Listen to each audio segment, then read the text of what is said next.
నమస్కారం. సుఖీభవకు స్వాగతం. ప్రాణాల్ని నిలబెట్టగలిగే వైద్యుడు దేవుడితో సమానం. మన గుండె మీద స్టెత్ పెట్టినప్పుడు, మందు చీటి రాసినప్పుడు, సూది మందు వేసినప్పుడు, ఎక్స్రేను చెయ్యెత్తి చూసినప్పుడు, ఆపరేషన్ బల్ల మీద మరేం పర్వాలేదు అన్నప్పుడు, డిశ్చార్జ్ అవుతూ ఉండగా జాగ్రత్తగా ఉండు అని హితవు చెప్పినప్పుడు, డాక్టర్ని వైద్యో నారాయణో హరిహి అని ఎందుకు అంటారో మనకు అర్థమవుతుంది. అందుకే సమాజంలో వైద్య వృత్తి అంటే అంత గౌరవం, వైద్యులంటే అంత అభిమానం. అయితే ప్రతిదీ వ్యాపారమయంగా మారిపోతున్న నేటి పరిస్థితుల్లో వైద్య వృత్తిలో కూడా కొన్ని అవలక్షణాలు కనిపిస్తున్నాయి అనటంలో ఎలాంటి సందేహం అక్కర్లేదు. ఖరీదైన వైద్యం, అవసరం లేని పరీక్షలు, పేషెంట్లకు ఎక్కువగా సమయం కేటాయించకపోవటం, డాక్టర్ పేషెంట్ మధ్య నమ్మకం సడలిపోవటం, ఇలా ఎన్నో మార్పుల్ని మనం గమనిస్తున్నాం. ఈ నేపథ్యంలో వైద్య వృత్తిలో చోటు చేసుకుంటున్న పరిణామాలు, డాక్టర్లు పేషెంట్ల వైపు నుంచి రావాల్సిన మార్పుల గురించి ఇప్పుడు తెలుసుకుందాం.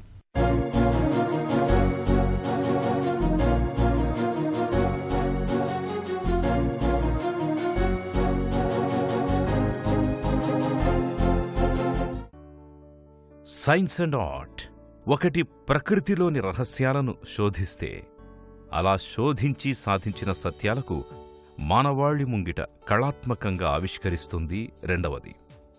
ఏ వృత్తిలోనైనా ఈ రెండు అంశాలు కలగలిసి ఉంటాయి. ఉదాహరణకు ప్రశస్తమైన వైద్య వృత్తిని తీసుకుంటే సైన్సును ఆర్టును అది అద్భుతంగా మేళవించి పనిచేస్తుంది. అందుకే వైద్యం మానవాళి చారిత్రక ప్రస్థానంలో సమున్నతమైన స్థానాన్ని అధిష్ఠించింది. సైన్సును ఆధారంగా చేసుకుని ఉద్భవించిన మెడిసిన్ను వైద్యుడు అత్యంత ప్రతిభా పాటవాలతో ప్రజారోగ్యాన్ని కాపాడేందుకు ధారపోస్తాడు. చికిత్స అనేది జబ్బును నయం చేయడానికి సహకరిస్తే, జబ్బును జయిస్తాను అనే నమ్మకాన్ని ప్రోది చేసేది మాత్రం వైద్యుడందించే దన్నే. ఎవరికైనా ఆరోగ్యం విపత్తులో ఉన్నప్పుడు తన కష్టనష్టాలను చెప్పుకొని తగిన సలహాలు, సహకారం తీసుకోవాలని పరితపించడం సహజం. అలాంటి ఆపత్ సమయంలో వైద్యుడు కేటాయించే కాసింత సమయం, 4 మాటలు రోగికి కొండంత అండగా పనిచేస్తాయి అనడంలో ఎటువంటి సందేహం లేదు. ఫస్ట్ ఆఫ్ ఆల్ మనకి మా ట్రైనింగ్ సిస్టంలోనే సబ్జెక్ట్ మ్యాటర్ తప్పితే ఈ సాఫ్ట్ స్కిల్స్ అంటే పేషెంట్తో ఎలా మాట్లాడాలి, ఎంపతి అనేది ఎలా చూపించాలి, అదేవిధంగా పేషెంట్ మనతో ఉన్నప్పుడు ఇంకా మనకి వేరే ఏ ఇంట్రెస్ట్ లేదు, ఓన్లీ పేషెంట్ వెల్బీయింగే ఇంట్రెస్ట్ ఉన్న ఫీలింగ్ వాళ్ళకి ఎలా కలిగించాలి, ఇవన్నీ కూడా కాన్వర్జేషనల్ స్కిల్స్ అంటాము, కమ్యూనికేషన్ స్కిల్స్ అంటాము. అదేవిధంగా మనకుండే కమాండ్ ఆన్ అవర్ ఎక్స్ప్రెషన్, వీటి మీద ఆధారపడి మనం పేషెంట్కి ఒక డాక్టర్ పేషెంట్ కనెక్ట్ ఏర్పడుతుంది. దీన్ని అసలు ఎక్కడ ట్రైనింగ్ ఇవ్వరు. ఇది చాలా వరకు మన సీనియర్సు, మేము ఎవరితో అయితే మా ప్రొఫెసర్స్తో పనిచేస్తామో, లేకపోతే తర్వాత జూనియర్ డాక్టర్గా ఉన్నప్పుడు ఆ కన్సల్టెంట్ ఎవరైతే ఉన్నారో వాళ్ళ ఆ హావభావాలని మనం కూడా కొంత ఆకలింపు చేసుకోవడము, లేకపోతే మన ఓన్ పర్సనాలిటీలో నుంచి కొంత రావడము. దీనివల్ల variability of doctor communication patient అనేది వాళ్ళు ఫీల్ అవ్వడం అనేది సహజము. మనం ప్రతి దైనందిన జీవితంలో కూడా చూస్తుంటాం. మనకి ఎక్కడ పోయినా ఒక్కో మనిషి ఒక రకంగా మాట్లాడితే ఇంకొక మనిషి మాట్లాడడం జరుగుతుంది. అది నేను ఎక్స్క్యూజ్గా కూడా చెప్పట్లేదు. అది ఒకవైపు అయితే, రెండో వైపు ఎక్స్పెక్టేషన్ పేషెంట్ వైపు నుంచి కూడా చాలా ఎక్కువైపోయింది. ఇవాళ ప్రతి జబ్బుకి నిర్ధారణకి, అదేవిధంగా స్ట్రాటజీ, మెడిసిన్సా, ప్రొసీజర్సా, లేకపోతే ఆపరేషన్సా, దేనికైనా కానీ వెల్ ఎస్టాబ్లిష్డ్ సైన్స్ కింద తయారైంది. అదేవిధంగా టెక్నాలజీ కూడా మనకి హెల్ప్ చేస్తుంది ఈ డెలివరీ ఆఫ్ దట్ కేర్లో. కానీ ఈ వేరియబిలిటీ అనేది పేషెంట్స్లో కొంత కన్ఫ్యూజన్ ఉండి వాళ్ళు ఇంకా యాంగ్షియస్గా మన దగ్గరికి వచ్చినప్పుడు మనం వాళ్ళకి క్లియర్గా వాళ్ళ ఏ మానసిక పరిస్థితిలో ఉన్నారో వాళ్ళని ఎలాగా మనం శాంతపరిచి సరైన క్లారిటీతోటి వీలైతే ఒక ఇలస్ట్రేషన్స్ అంటే కంప్యూటర్లో ఇవాళ ఏ ఇమేజ్ అయినా కానీ బోత్ వ్యాధి ఇమేజెస్ ఉన్నాయి, అదేవిధంగా ట్రీట్మెంట్ ఇమేజెస్ కూడా కనపడతాయి. వాటిని కూర్చోబెట్టి ఒక 5 నిమిషాలు ఎక్స్ట్రా స్పెండ్ చేసినందువల్ల వాళ్ళకి క్లారిటీ ఉంటుంది. మాతృదేవో భవ, పితృదేవో భవ, ఆచార్య దేవో భవ. ఈ వరుసలో వైద్య దేవో భవ అనే పదాన్ని కూడా కలుపవచ్చేమో. నిజమే, మాతృగర్భంలో నలుసుగా జీవితం ప్రారంభమైనప్పటి నుంచి బతుకు నావ తీరం చేరేదాకా ప్రతి మజిలీలో ఏదో ఒక రకంగా వైద్యుడి సేవలు అవసరమవుతాయి.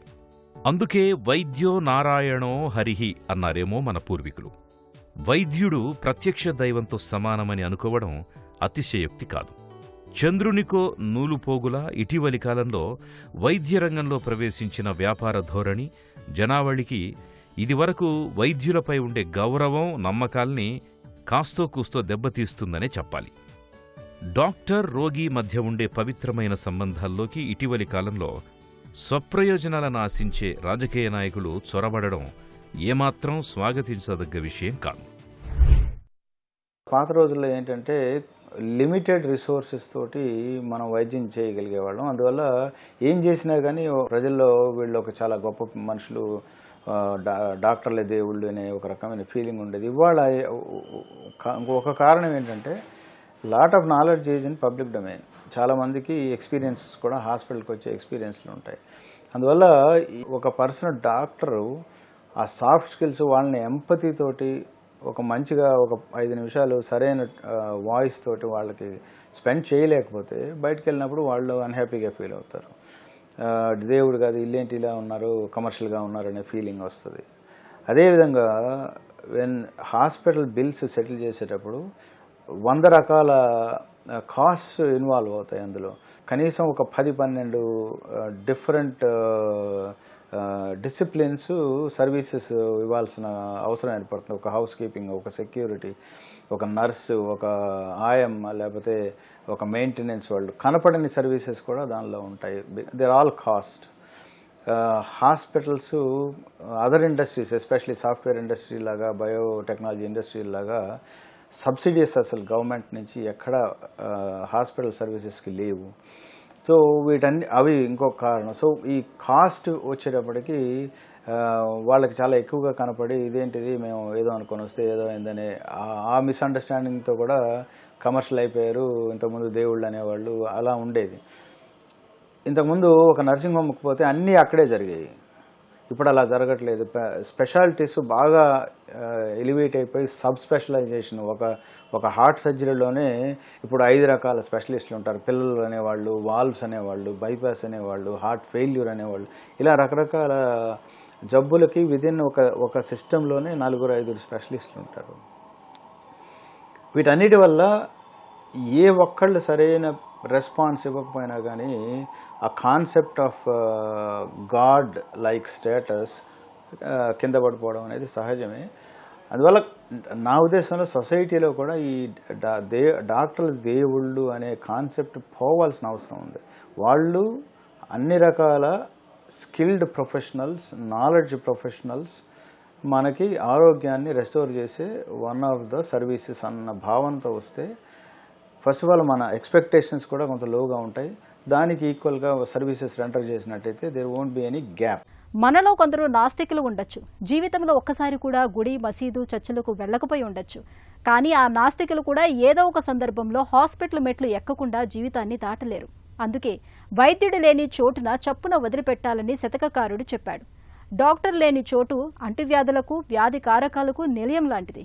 అలాంటి చోటు నివాసం ఉండటం అంటే విలువైన మన ప్రాణాల్ని పణంగా పెట్టడమే. వైద్య వృత్తిలో చోటు చేసుకుంటున్న పరిణామాలు, డాక్టర్లు, పేషెంట్ల వైపు నుంచి రావాల్సిన మార్పుల గురించి ఇప్పుడు తెలుసుకుందాం.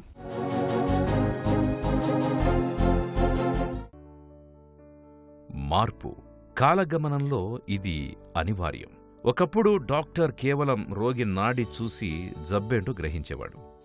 కానీ ఇప్పుడు 5-6 పరీక్షలు చేసిగాని రోగ నిర్ధారణ చేయట్లేదు. నిజానికి సైన్స్ అందించిన ఆధునిక టెక్నాలజీని అందిపుచ్చుకోవడం స్వాగతించదగ్గదే. అయితే ఇందులో వ్యాపార దృక్పథం ప్రవేశించడమే అటు డాక్టర్ని, ఇటు పేషెంట్లను ఇద్దరినీ ఇబ్బందులకు గురిచేస్తోంది. ఒకప్పుడు డాక్టర్ చెప్పిందే వేదమని, డాక్టర్ ఇచ్చిందే పరుసవేది అని పేషెంట్లు భావించేవారు. కానీ ఇప్పుడు సెకండ్ ఒపీనియన్ తీసుకోవడం, సొంత వైద్యం చేసుకోవడం, ముహూర్తాలు పెట్టుకుని మరి ఆపరేషన్లు చేయించుకోవడం లాంటి పేషెంట్ల వైపు కనిపించే తప్పిదాలు కూడా ఉన్నాయి. ఇవాళ రోజుల్లో ఎస్పెషలీ గూగుల్ వచ్చిన తర్వాత, అందరి చేతికి ఒక స్మార్ట్ ఫోన్ వచ్చిన తర్వాత దీన్ని అసలు మనం we can't wish it away, అది జరుగుతుందండి. అందులో ఇప్పుడు ఏంటంటే ఇంగ్లీష్ రాని వాళ్ళకు కూడా తెలుగులో ఎటువంటి ఇన్ఫర్మేషన్ కావాల్సి వచ్చినా కానీ అది అందించే ప్రక్రియ కంప్లీట్గా ఈజీ అయిపోయింది. రూరల్ ఏరియాస్లో కూడా యూట్యూబ్ అంటే గూగుల్ అంటే అన్నీ తెలిసిపోయినాయి. సో దానివల్ల ఇది మనం we can't take it away.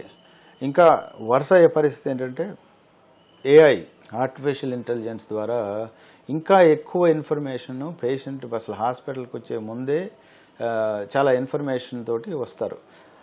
Unfortunately ఏంటంటే బికాజ్ వాళ్ళకి అసలు నెససరీ బ్యాక్గ్రౌండ్ లేదు కాబట్టి ఈ ఏఐ ఇచ్చిన ఇన్ఫర్మేషన్, గూగుల్ ఇచ్చిన ఇన్ఫర్మేషన్ రాంగ్ ఇంటర్ప్రిటేషన్ తోటి, రాంగ్ క్వశ్చన్స్ తోటి కూడా రావడం జరుగుతుంది. అది ఆ కాన్వర్జేషన్లో ఇది బయటికి రావడం వల్ల కొంతమంది డాక్టర్లు దాన్ని ఇంటెలిజెంట్గా హ్యాండిల్ చేయలేక ఇరిటేట్ అయ్యే పరిస్థితి కూడా ఉండొచ్చు. సో దానివల్ల మనం ఇచ్చే సలహా కూడా సరైన పద్ధతిలో వాళ్ళకి ల్యాండ్ అవ్వకపోవచ్చు వాళ్ళ మీద. సో అది ఒకటైతే, రెండోది ప్రతి పర్సను నాకు ఇలా ప్రాబ్లం ఉందంటే వాళ్ళు డాక్టరో కాదో కానీ వాళ్ళకి ఏదో ఒక ఒపీనియన్ ఎక్స్ప్రెస్ చేస్తారు. సొసైటీలో నా స్నేహితులు ఉన్నారు, బాబు నాకు ఇలా అయింది అంటే నేను ఇలాగే చూశాను, మా ఫ్రెండ్కి ఇలా అయిందని చెప్తారు. అది రాంగ్ అవ్వచ్చు ఒకటి. రెండు, మనకు అది వర్తించకపోవచ్చు, అది ఎవరు చూసుకోరు. నేను అందుకనే వచ్చిన పేషెంట్స్కి వీళ్ళు సార్ ఇలా అంటున్నారు సార్, స్టెంట్ బెటర్ అంటున్నారు సార్, లేకపోతే బైపాస్ బెటర్ అంటున్నారు సార్ అంటే ఎవరు చెప్పారండి మీకంటే అదే మా ఫ్రెండ్స్. డాక్టర్సా నాన్ డాక్టర్సా అని ఒకటి అడుగుతాను. ఏ ఒక్క డాక్టర్కి ఫుల్ అవగాహన ఎంటైర్ డిసీజ్ సిస్టంలో ఉండదు. అందువల్ల పేషెంట్స్ వచ్చే ముందే చాలా క్లియర్గా నాకు ఇగో వీటి మీద నాకు అవగాహన కావాలి, వాళ్ళు ఇలా చెప్పారు వీళ్ళలా చెప్పారు మీరేం చేస్తున్నారని అడగాల్సిన పని లేదు. ఎందుకంటే యు ఆర్ గోయింగ్, ఆ డాక్టర్ దగ్గరికి వెళ్తుంది వాళ్ళు ఈ జబ్బు గురించి ఆ స్పెషలిస్ట్ ఒపీనియన్ కోసం అడుగుతున్నాం. సో అందువల్ల ఆ ఎక్స్పెక్టేషన్స్ లేకుండా సింపుల్గా ఇగో నాకు దీని మీద డౌట్స్ ఉన్నాయి, దీని మీద గురించి చెప్పండి అని, దాని తర్వాత మీరు డెసిషన్ తీసుకోవచ్చు. రెండోది ఏంటంటే మన వెస్ట్రన్ సొసైటీస్లో తీసుకుంటే యూఎస్లో కానీ యూకేలో కానీ ముందు జనరల్ ప్రాక్టీషనర్ లేకపోతే ఫ్యామిలీ ప్రాక్టీషనర్ దగ్గరకు వెళ్తారు. వాళ్ళు కొంత వ్యాధి నిర్ధారణ లేకపోతే వాళ్ళకి అవగాహన లేకపోతే వాళ్ళు అప్రోప్రియేట్ స్పెషలిస్ట్ దగ్గరికి పంపిస్తారు. అక్కడి నుంచి సూపర్ స్పెషలిస్ట్ దగ్గరికి వెళ్తారు. సో దీనివల్ల ఒక సిస్టమేటిక్గా ఆ ప్రాబ్లం గురించి ఓ సొల్యూషన్ అనేది దొరకడానికి అవకాశం ఉంటుంది. డైరెక్ట్గా సూపర్ స్పెషాలిటీ దగ్గరికి వెళ్తే వాళ్ళ దగ్గరికి ఆన్సర్ రాకపోతే then you get disappointed, plus unhappiness కూడా క్రియేట్ అవుతుంది. And that is definitely not going to help. మన వ్యాధిని సరైన పద్ధతిలో ట్రీట్ చేసుకునే అవకాశము, తొందరగా జబ్బు నయమయ్యే పరిస్థితి కూడా ఉండకపోవచ్చు ఒక్కొక్కసారి. ధన్వంతరి, సుశ్రుతుడు, చరకుడు ఇలా ఎందరో మహనీయులు జన్మించిన గడ్డ మనది. వీరంతా కూడా తమ జీవితాన్ని వైద్య సేవకే అంకితం చేసిన గొప్పవారు. నిజానికి ఆ కాలంలో వైద్యులు వైద్య విద్య, ప్రాక్టీసు రెండింటినీ ఏకకాలంలో ఆచరణలో పెట్టేవారు. కాలక్రమేణా వైద్య విద్యను ముందు అభ్యసించడం, ఆపై ప్రాక్టీసులోకి వెళ్లడం అన్నది ఉనికిలోకొచ్చింది. ఇటీవలి కాలంలో ఉనికిలోకొచ్చిన రకరకాల స్పెషాలిటీస్తో కలిపి వైద్య విద్యను పూర్తి చేయడానికి కనీసం ఎంత లేదన్నా 10 నుండి 15 ఏళ్లు పడుతుంది. ఇంతకాలం చదువుల్లో మునిగి ఆపై ప్రాక్టీస్లో కుదురుకొని ఆ తర్వాత జీవిత ప్రయాణాన్ని మొదలు పెట్టడం అన్నది ఓ రకంగా కత్తిమీద సామే. ప్రాక్టీస్ మొదలుపెట్టాక సవాల్ విసిరే ఎన్నో కేసులను ఒడుపుగా గుట్టువిప్పి దానిని ఛేదించి జయించే సంఘటనలు అటు సదరు వైద్యులకు, సగటు మనిషికి కూడా ఎంతో ఆసక్తికరంగా, స్ఫూర్తివంతంగా అనిపిస్తాయి. మెడికల్ కాలేజీలు మేము 50 ఏళ్ల క్రితం లేకపోతే 70 ఏళ్ల క్రితం మన సీనియర్స్ వాళ్ళందరూ ఎలాగ ట్రైన్ అయ్యారో ఇవాళ కూడా అదే కరిక్యులము అదే పద్ధతిలో ట్రీట్ చేస్తున్నారండి.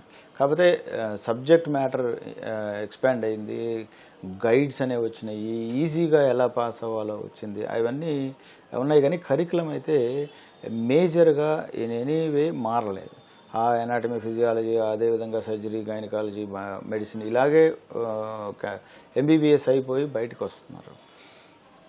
ఎక్కువ శాతం మంది ఇంతకుముందు మెజారిటీ మన ఈ 2 తెలుగు రాష్ట్రాల్లో చూస్తే మెజారిటీ కాలేజెస్ అన్నీ కూడా గవర్నమెంట్ కాలేజెస్, అసలు ప్రైవేట్ కాలేజెస్ అనేవి లేవు. నేను తప్పు పట్టట్లేదు, ఇందులో మనకి ఇంకా చాలా అవసరం ఉంది కాబట్టి ప్రైవేట్ కాలేజెస్ అవసరమే. కాకపోతే ఏమైందంటే దానిలో మనీ అనేది ట్రాన్సాక్షనల్గా లేదు. అందువల్ల మైండ్ సెట్ కూడా ఫైనాన్సెస్ మీద అనేది లేకుండా నేర్చుకునే దాని మీద, తర్వాత మన ఫ్యూచర్ ఎలా ఉంటుంది అనే దాని మీద, హైయర్ స్టడీస్ ఎలా చేయాలనే దాని మీద ఫోకస్ అయింది. ఇవాళ ప్రైవేట్ మెడిసిన్ అది వచ్చిన తర్వాత అసలు ఎడ్యుకేషనే చాలా ఎక్స్పెన్సివ్ అయిపోయింది చాలామందికి. ప్రైవేట్ మెడికల్ కాలేజెస్ ఇప్పుడు గవర్నమెంట్ మెడికల్ కాలేజెస్ కంటే చాలా ఎక్కువ ఉన్నాయి. ఇప్పుడు ప్రయత్నం జరుగుతుంది గవర్నమెంట్ కాలేజ్ కూడా స్టార్ట్ చేయడానికి. కాకపోతే ఏంటంటే దానివల్ల బయటకు వచ్చే స్టూడెంట్స్ ఆల్రెడీ దే ఆర్ ఒక మనీ మ్యాటర్స్లో చాలా ఎక్కువగా ఇన్వాల్వ్ ఉంటుంది. అది తప్పు రైట్ అని నేను మాట్లాడట్లేదు. ఐఎమ్ సేయింగ్ మైండ్ సెట్ అలాగా ఫైనాన్షియల్ మైండ్ సెట్లో బయటకు వస్తున్నారు. త్వరగా నేను బాగా సంపాదించాలనే ఒక యాటిట్యూడ్తో వస్తున్నారు. దానికి తగ్గ నాలెడ్జ్, స్కిల్స్ కానీ, especially communication and patient concern కానీ కొంత తక్కువైపోయినాయి. అదేవిధంగా ట్రైనింగ్లో చాలా చాలా లోపాలు ఉన్నాయి. బికాస్ దెర్ ఇస్ మన సర్వీసెస్ మెడికల్ కాలేజీ ఎస్టాబ్లిష్మెంట్ చాలా ఫాస్ట్గా జరుగుతుంది. దానికి తగ్గ ఫ్యాకల్టీ అనేది ఇంకా మనం క్రియేట్ చేయలేకపోయాం, ఎస్పెషలీ నాన్ క్లినికల్ సబ్జెక్ట్స్లో. వీటి వల్ల కూడా సబ్జెక్ట్ అండర్స్టాండింగ్లో కొంత గ్యాప్ ఉంది. ఇప్పుడు లాట్ ఆఫ్ డిజిటల్ టూల్స్ వచ్చినాయి. దే ఆర్ ఆల్సో ట్రైనింగ్లో, టీచింగ్లో ఉపయోగపడే వీడియోస్, రెఫరెన్స్లు అవన్నీ కూడా ఇన్కార్పొరేట్ చేసి ఈ వీడియో టీచింగ్ కూడా స్టార్ట్ అయింది. So over a course of next 5-10 years ఇవన్నీ ఇంప్లిమెంట్ చేయగలిగితే, కరికులం మార్చగలిగి ఈ soft skills, communication skills, honesty ఇవన్నీ కనుక చెప్పగలిగితే they will be a different set of people who will be delivering. అప్పటిదాకా అన్లెస్ ఇండివిజువల్గా మీరు ఇంట్రెస్ట్ లేకపోతే ఇలాంటి గ్యాప్స్ క్రియేట్ అవుతూనే ఉంటాయి. హాస్పిటల్లో విధివశాత్తు ప్రాణాలు కోల్పోయిన రోగులు ఉంటారు, కానీ వైద్యం చేస్తూ డాక్టర్లు మరణించరు. అయితే కరోనా మహమ్మారి కాలంలో రోగులతో పాటు వారికి వైద్యం చేసిన డాక్టర్లు సైతం మరణించిన విషాద సన్నివేశాలను మనం చూసాం. ఈ నేపథ్యంలో పవిత్రమైన వైద్య వృత్తిలో చోటు చేసుకుంటున్న పరిణామాలు, డాక్టర్లు, పేషెంట్ల మధ్య సంబంధాల గురించి మరిన్ని వివరాలను ఇప్పుడు తెలుసుకుందాం. ఏ మందు మాకులేని ప్రాచీన కాలం నుండి ప్రమాదకరమైన క్యాన్సర్లకు సైతం మందుల్ని ఆవిష్కరించిన వైద్యరంగం పురోగతి నిజంగా అపూర్వం, అనన్య సామాన్యం. అనారోగ్య కారకాలను పసిగట్టడంలోనూ, జబ్బుల తీరుతెన్నులను విశ్లేషించడంలోనూ, వ్యాధుల్ని నయం చేయడంలోనూ, వాటిని నివారించడంలోనూ వైద్యరంగం నేడు ఎంతో అభివృద్ధిని సాధించింది. వైద్యరంగ ఈ ప్రస్థానం అభినందనీయం, అభిలషణీయం. అయితే మన వైద్యరంగం ఎంతసేపు సొంత పరిశోధనలపై కాక విదేశీ పరిశోధనల ఫలితాల మీద ఆధారపడ్డం అన్నది మాత్రం కాస్తంత నిరుత్సాహపరిచే అంశం. మన ఆహారపు అలవాట్లు, జీవనశైలి, ఆలోచనలు, సామాజిక నేపథ్యం, ఇక్కడ తలెత్తే నిర్దిష్ట ఆరోగ్య సమస్యలు, వీటికి అనుగుణంగా రీసెర్చ్ జరిగితే బావుంటుంది అనేది ఓ వాదన. ఆ దిశగా ప్రభుత్వం చర్యలు చేపడితే భేషుగ్గా ఉంటుందని డాక్టర్ల ఆకాంక్ష. మన వైద్యరంగంలో సొంతంగా పరిశోధనలు పెరగాల్సిన ఆవశ్యకత ఉంది. మన ఎంటైర్ మెడికల్ ఫీల్డ్లోనే ఇండివిజువల్గా ఇంట్రెస్ట్ ఉండి రీసెర్చ్ చేసే వాళ్ళే ఎక్కువ ఉన్నారు, కానీ సిస్టమ్ డెవలప్ అవ్వలేదండి. ఒకటేంటంటే అసలు దానికి ఐడెంటిఫైడ్ రెమ్యూనరేషన్ కానీ, దాని కాంపెన్సేషన్ కానీ క్రియేట్ కాలేదని. ఒక రీసెర్చ్ చేయాలంటే ఒక 6 రోజులు మనం పనిచేస్తుంటే వెస్ట్రన్ సొసైటీస్లో 1 day కంప్లీట్గా ఆఫ్ ఇస్తారు.